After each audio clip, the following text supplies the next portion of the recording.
इस वक्त की बड़ी जानकारी आप तक पहुंचाने के सुप्रीम कोर्ट ने एक हफ्ते का वक्त सरकार को दे दिया है जवाब दाखिल करने के लिए। आपको बता दें कि सॉलिसिटर जनरल तुषार मेहता ने वक्त मांगा था सरकार की ओर से और सुप्रीम कोर्ट ने एक हफ्ते का वक्त सरकार को दे दिया है। मरकजी हुकूमत को एक हफ्ते का वक्त दिया गया ताकि वो कोर्ट में जवाब दाखिल कर सके। इस मामले में सीजीआई की ओर से कई सवाल खड़े किए गए थे वक्फ कानून को लेकर और उन सवालों का जवाब देने के लिए सीजीआई की ओर से वक्त दे दिया गया है। अब सरकार को, मरकजी हुकूमत को ये वक्त दे दिया गया। तुषार मेहता की ओर से वक्त मांगा गया था।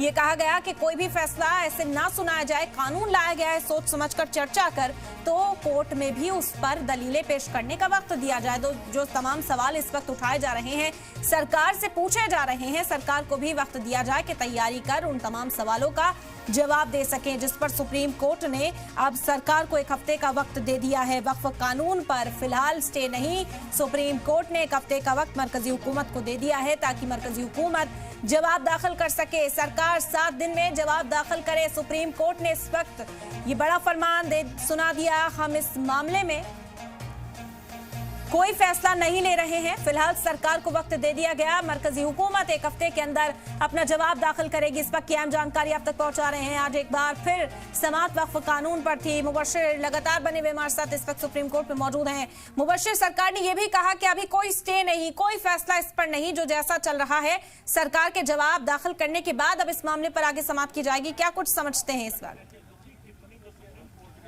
देखिए, सबसे पहले जो बड़ी खबर इस वक्त कोर्ट के अंदर से आ रही है वो मैं बता दूं, कोर्ट ने अपने आदेश में दर्ज किया कि एसजी तुषार मेहता कोर्ट को आश्वासन दिया है कि कोई भी कार्रवाई नहीं होगी। फिलहाल वक्फ बोर्ड और काउंसिल में किसी तरह का कोई अपॉइंटमेंट, कोई नियुक्तियां नहीं होंगी।